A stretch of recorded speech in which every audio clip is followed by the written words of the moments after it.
வணக்கம் மக்களே. Second love episode number 11. 2 இல்லை 11ல் சேனலும் ஏகப்பட்ட டாஸ்க் வைக்கிறாங்க, ஏகப்பட்ட கனெக்ஷன் உருவாக்குறதுக்கு நிறைய மூமெண்ட்டை கிரியேட் பண்ணுறாங்க. அதுலையாவது ஸ்பார்க்கு கிரியேட் ஆயிராதா, அதில் ஸ்பார்க்கில் கனெக்ட் ஆகிட மாட்டாங்களான்ற மாதிரி இன்னைக்கு நிறைய சம்பவங்கள் பண்ணியிருக்காங்க. அந்த சம்பவங்களை கொஞ்சம் டீட்டெயிலாக ஆராய்ந்துருவோம்.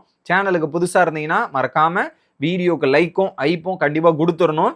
நிறைய பேர் ஃபேஸ்புக் மற்றும் யூடியூப்ல இருந்து வீடியோ பார்க்குற நண்பர்களில் எல்லாருமே ஃபாலோ பண்ணிட்டு வீடியோ பார்த்தா ரொம்ப உதவியா இருக்கும். இப்போ கண்டென்ட்டுக்குள்ள போயிடலாம்.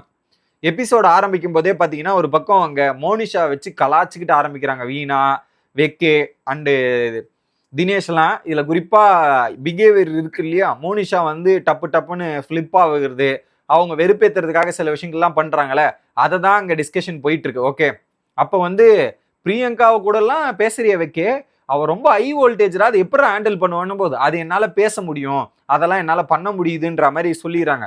இன்னொரு பக்கம் மோனிஷா பண்ணுறதெல்லாம் ஆர்டிஃபிஷியலாக இருக்குன்றத வெக்கையை கண்டுபிடிச்சிட்டார்.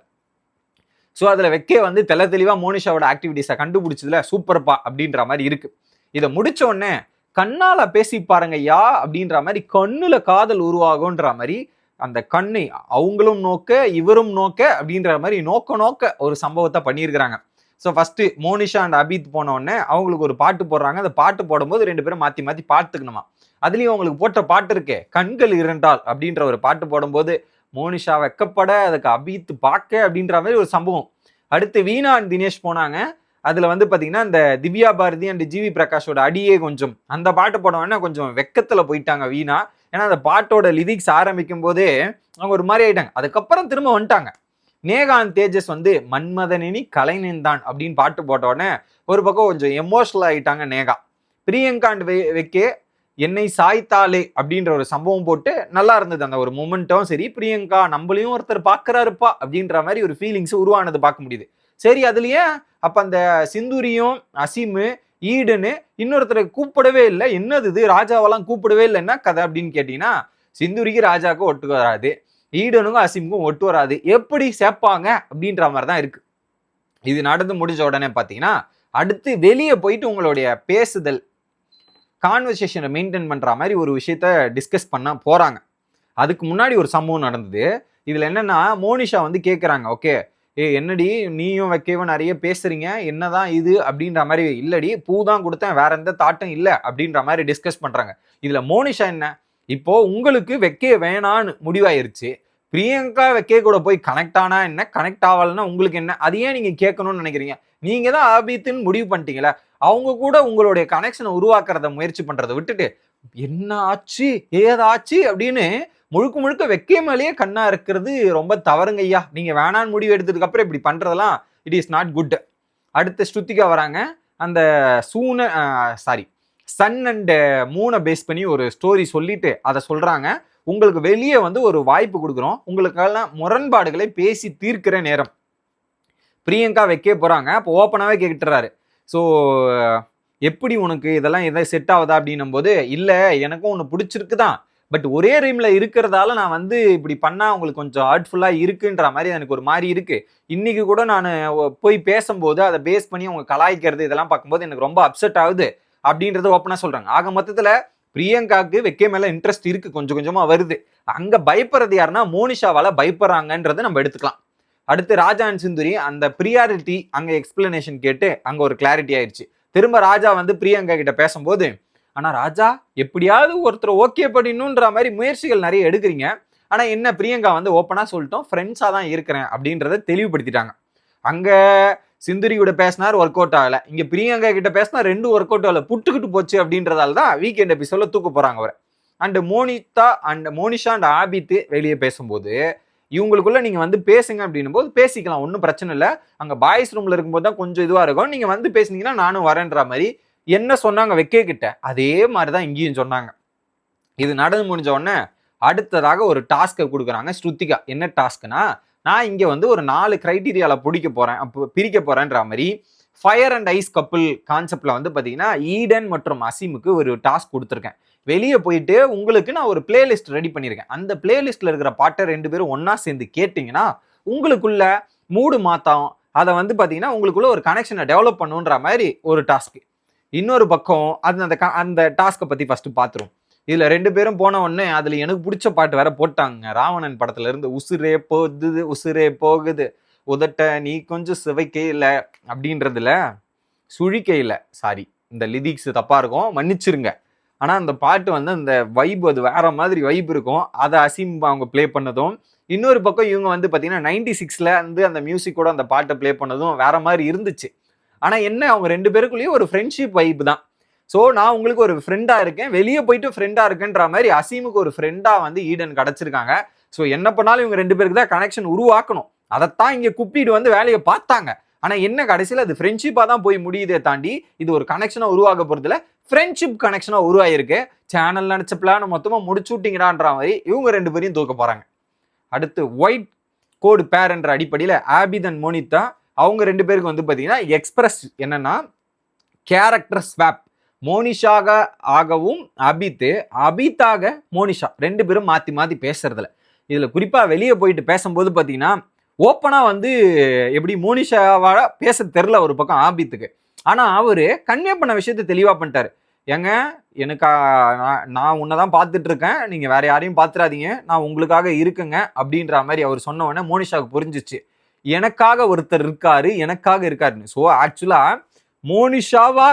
மோனிஷா கிட்ட அபித் கிட்ட என்ன சொல்லணுமோன்ற விஷயத்த அழகா அந்த ரோல் கொடுத்ததே இப்படிதான். ஏன்னா அந்த இடத்துல பேச வராது அபித், மோனிஷாவாவது அபித் பேசுறாரா அப்படின்ற கான்செப்டை பண்ணி அவர் உள் மனசுல இருக்கிற எல்லா விஷயத்தையும் ஓப்பனா சொல்ல ஆரம்பிச்சாங்க. இன்னொரு பக்கம் இவரும் வந்து அப்படியே மோனிஷாவும் அவங்களால என்னென்ன சொல்ல முடியுமோ அது எல்லாத்தையுமே சொல்லி நல்லா பாண்டை கிரியேட் பண்ணிட்டீங்கப்பா, பிளான் சக்சஸ் ஆயிடுச்சு. அடுத்து வைப் கோட் பேர் என்ற அடிப்படையில ராஜா அண்ட் பிரியங்காவை அனுப்புறாங்க. இதுல குறிப்பா அவங்க கையில ஒரு போட்டோ கேமரா கொடுத்துட்டு இந்த போட்டோக்கு ரியாக்ஷன் ஒரு பக்கம் பிரியங்காவே சொல்ல வேணாம், போட்டோ கொடுத்துட்டீங்களா சிரிச்சுக்கிட்டே ஸ்மைல் பண்ணிட்டே இருப்பாங்க. பட் அவங்களுக்குள்ள அந்த போட்டோ ஷூட்ல நிறைய மெமரிஸ் கிரியேட் பண்ணாங்க. பட் அதுல வந்து ஃப்ரெண்ட்ஷிப் பாண்ட் தான் ஃபெயிலியர் இது. அடுத்து வைப் கோட் பேர்லயே வந்து பாத்தீங்கன்னா வெக்கே அண்ட் சுந்தரி. இதுல குறிப்பா அவங்க 2 அதுல வெக்கே வந்து ஆர்டிஸ்ட் இல்லையா, அவங்களுக்கு ஒரு டிஷர்ட் கொடுத்து உங்களுக்கான மெமரிஸை கிரியேட் பண்ணுங்க அப்படின்னும் போது டிஷர்ட்ல ஒரு பக்கம் 2 சில்லி ரெட் சில்லியை வரைஞ்சிட்டு அதுல வெக்கே ஒண்ணு, இன்னொன்னு வந்து சிந்துரி பீஸ் அப்படின்ற வார்த்தை. இன்னொரு டிஷர்ட்ல சிந்துரி எமோஷனல் ஆகிற வகையில வந்து பாத்தீங்கன்னா அவங்க தாத்தாவோட இதுவை வரைஞ்சு கொடுத்தார். That was emotional. சிந்துரி அதை கேட்டுட்டு ரொம்ப எமோஷனலா கண் கலங்கி அழுத தருணத்தை பார்க்க முடியும். ஏன்னா பேரண்ட்ஸ் இல்லாம அவங்க தாத்தா தானே எல்லாத்தையும் பார்த்துக்கிட்டாரு. அந்த எமோஷனல் இருக்க தான் செய்யும். அந்த எமோஷனல் நம்மளாலையும் புரிஞ்சுக்க முடிஞ்சது. ஃபைனலி லவ் பேர் நேகான் தேஜஸ் அண்ட் வீணா அண்ட் தினேஷை கூப்பிட்டு போயிட்டு நம்ம 5 பேர் டிஸ்கஸ் பண்ணலான்னு ஸ்ருதிகாலாம் சேர்ந்து அங்கே போய் டிஸ்கஷன் ஸ்டார்ட் பண்ணி டிஸ்கஷன் போகுது. அதுல நிறைய கேள்விகள் வருது. அதுல வந்து எப்படின்னா ஒவ்வொருத்தரும் எப்படி புரிஞ்சுக்கிட்டீங்க, என்னென்னலாம் உங்களுக்கு இப்ப இதுவா இருக்குன்ற மாதிரி பேசும்போது பாத்தீங்கன்னா அதுல நம்ம தான் சொன்னோமே தேஜஸ் வேற மாதிரி ஆளு அப்படின்றது. அதுல குறிப்பா வந்து தேஜஸ் வந்து அழகா ஸோ அவங்களுக்கு எது கம்ஃபர்டபுளோ அதுக்கேற்ற மாதிரி தான் இருப்போம்.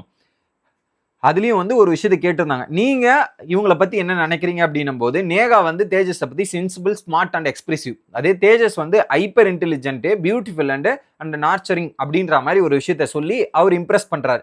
இதுல குறிப்பா ஒரு வேளை அவங்க கோவப்பட்டுட்டு இருந்தா நீங்க என்ன பண்ணுவீங்க தேஜஸ்னா, ஃபுட்டு சமைச்சு கொடுப்பேன் இல்ல மசாஜ் பண்ணி விடுவேன்ற மாதிரி எல்லா கைவித்துகளையும் கத்து வச்சிருக்கப்பா, எப்படியாவது பேசி கரெக்ட் பண்றான் போல. அந்த அளவுக்கு தான் தேஜஸோட இது இருக்கு. ஒருமையில பேசிட்டேன், சாரிங்க ஐயா.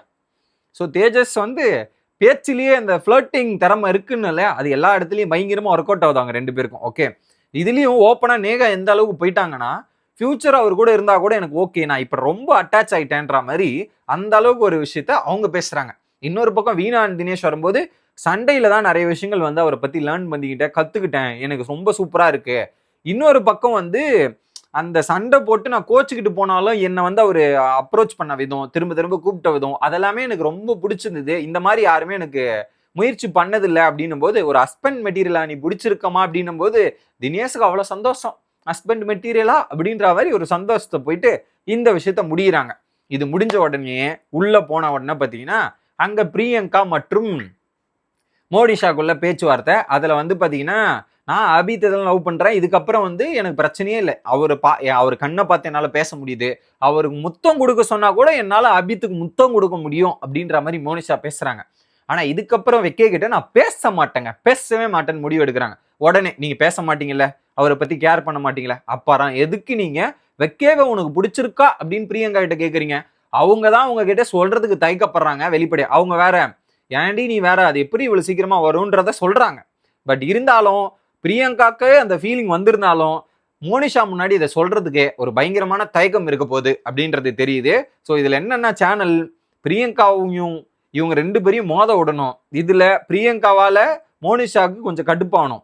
ஓகே, அங்க மோனிஷாவால வெக்கே கடுப்பானும். ஆனா வெக்கே கண்டுக்காத மாதிரி இருக்காரு. ஆனா பிரியங்கா இவங்க தான் மோனிஷா தான் வெக்கே பிரியங்கான்ற மாதிரி பேசிட்டு இருக்காங்க. அடுத்தடுத்த நாட்களில் இன்னும் நிறைய சம்பவங்கள் காத்திருக்குமோ அப்படின்ற மாதிரி தோணுது. ஏன் இதுல ஒரு பக்கம் ஆனா எனக்கு என்னன்னு தெரியல, சிந்துரியை மட்டும் ஏன் ஹோல்டு பண்ணி வச்சிருக்காங்கன்னு தெரியல. சிந்துரிக்கு எனக்கும் கனெக்ஷன் வரா மாதிரி தெரியல. ஏன்னா அவங்க எல்லாருக்கிட்டையும் டிஸ்டன்ஸ் மெயின்டைன் பண்ணிடுறாங்க. ராஜா கூட தான் சிந்துரிக்கு ஆப்ஷன் வந்து ராஜா ஆறு ஆபித் அங்க கனெக்ட் ஆயாச்சு. இப்போ சிந்துரி வெக்கி கிட்ட பேசிக்கிட்டு இருக்காங்களே தாண்டி கனெக்ஷன் உருவாக்கல. ஒருவேளை அந்த ட்ரையாங்கிள் கான்செப்டுக்காக வச்சிருக்காங்களோ அப்படின்ற மாதிரி யோசிக்க வைக்குது. இதுதான் இன்னைக்கு எபிசோட்ல நடந்த நிகழ்வுகள். நாளை மீண்டும் வந்து சந்திக்கிறேன். Bye guys.